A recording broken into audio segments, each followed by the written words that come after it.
So we're just a couple weeks away from the biggest head-to-head face-off between WWE and AEW programming that we've seen since probably what we called the Wednesday Night War back in the day when AEW Dynamite debuted opposite NXT on the same date and time until eventually NXT was like, no, I don't want any piece of this, and they moved over to their Tuesday slots where they remain now. Coming up on August 20th, we've got WWE's debut on ESPN streaming service, Wrestlepalooza, which looks to be an absolutely loaded card.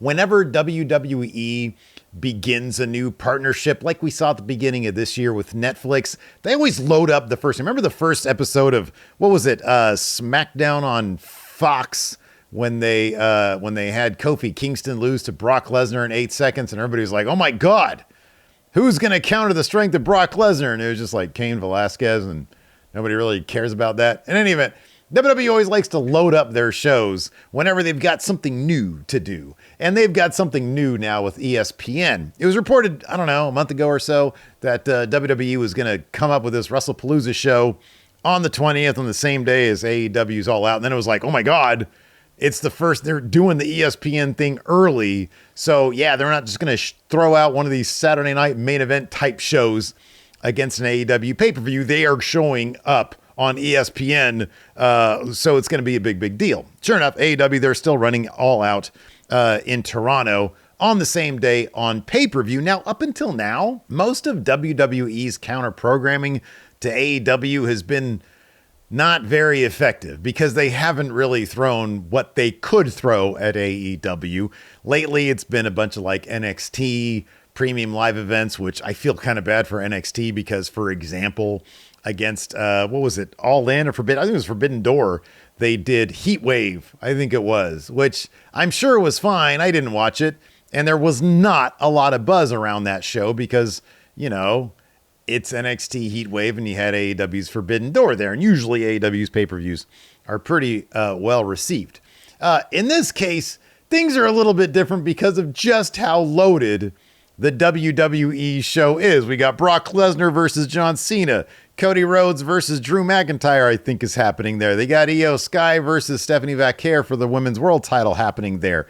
It seems like they're setting up potentially the Usos to take on Braun Breaker and Bronson Reed. And then, of course, you got the big mixed tag match that's supposed to be going down with Seth Rollins and Becky Lynch versus CM Punk and what seems to be AJ Lee, unless that's a big fake out and they're just going to do Rhea Ripley. I don't know. But it seems like AJ Lee is coming back to WWE. That's kind of a big deal. It's kind of a big card that WWE is throwing against AEW's pay-per-view. Now, Dave Meltzer in the past couple weeks or so has been saying things like, oh, WWE really wants to put AEW out of business, which is kind of like Captain Obvious stuff. Of course, they want AEW to go out of business. AEW has a massive contract right now, so they can pay their talent on par with what WWE is paying their talent. And WWE probably doesn't want that to happen. They want to control everything because that's just sort of that's what they want to do. That's their MO.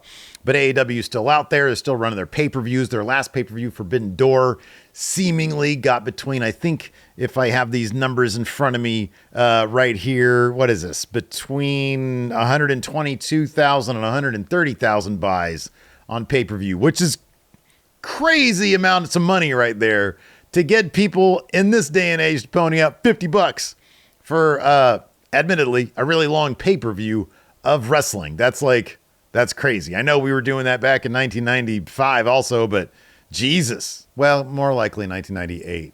1995, nobody was paying for that shit. Nobody liked wrestling back then. It was all crap. It was that new generation era. Anyway, sorry, that was a tangent. Let's talk about AEW All Out and what AEW should do about this. Because, oh my God, this can't stand. I saw this tweet earlier today as I was on Twitter. That is just a wrestling hot take. That is not, and it's a really weird one.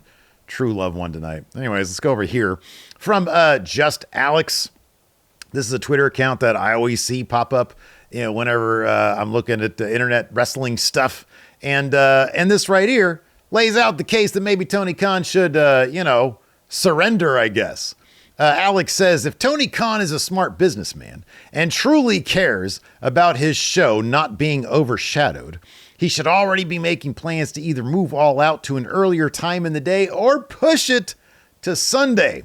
I say that knowing that AEW does not currently have the stories or star power to outdraw what looks like a stacked first WWE premium live event on ESPN. Mentions the matches that we're going to get as well. And I think he continues right here. As of right now, the only thing that would make me spend $50 on AEW All Out is if Jon Moxley and Darby Allin went full Texas Chainsaw Massacre in some kind of hardcore deathmatch gore fest, destroying each other and painting the canvas red. Which, by the way, entirely possible that happens. I'm actually kind of expecting that. Anything else would take a massive amount of storytelling and build in literally 3 weeks to make me even consider choosing AEW over WrestlePalooza. But that's just me. Where do you all stand? So thanks, Alex, for this video idea. I appreciate that. In any event, I'm going to tell you why I don't think that's what Tony Khan should do. I think Tony Khan should absolutely stick to his guns. And I have a couple different reasons here as to why that is. Number one, it kind of just sets a bad precedent. At that point, you're just telling WWE, go ahead, bully me around. Whenever I've got a show that I want to put on, go ahead and throw your best at me, and I'll just go ahead and bend to your will.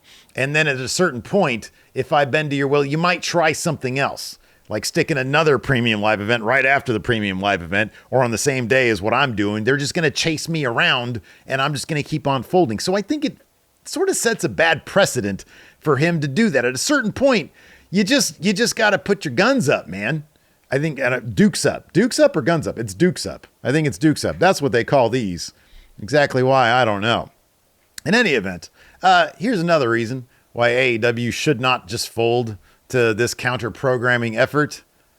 They already ran their big show. All In is their WrestleMania. It's their huge stadium show. And I feel like they did fine there. That was their big show. This is ostensibly kind of like their Backlash. Because after All In, yeah, we have the Forbidden Door thing. But like, that's always kind of like an outlier. It's like, we're going to throw some people in from some other companies. So we're not really going to give this our best shot. It's whatever. Now we're back on track. We're 3 weeks away. And we have all of one match that is currently booked for this show according to Wikipedia. And I'm sure tomorrow's Wednesday. Well, I know tomorrow's Wednesday, but tomorrow's Wednesday on Dynamite, they're going to probably set up like 5 more matches, or at least confirm them, because there's already stuff being sort of set up. Like, for example, Hangman and somebody from the Don Callis family is going to have a match, obviously, or it'll be Hangman and Kenny versus 2 members of the Callis family, maybe. I don't know. But my point is, AEW really doesn't have to put on their best show, because they already put on their best show. That was All In. They can still kind of be in rebuilding mode until, what do we have coming up here? We got Full Gear. That's like a big 4 pay-per-view or big 5 pay-per-view for AEW. Really, that's the next time you really need to put on a big show. And WWE is not going to counter that with anything major, because Survivor Series is the very next week. So they kind of can't counter that with anything major. So yeah, AEW is in a good position right now. They did the big show already. They can kind of coast right now and probably still get like 120,000 pay-per-view buys. I think they'll be fine. Let me see if I have any other reasons here. Oh yeah, let's speak about that. I have the schedule right here. I keep it posted here at my desk, so that whenever me and Larson are talking about stuff, we're like, wait, what pay-per-views do they have coming up? I don't know. And I just look up here and I see it. This is kind of an outlier for WWE in terms of loading up a show directly against AEW on this particular date, because for the rest of the year, all the other shows are all scheduled.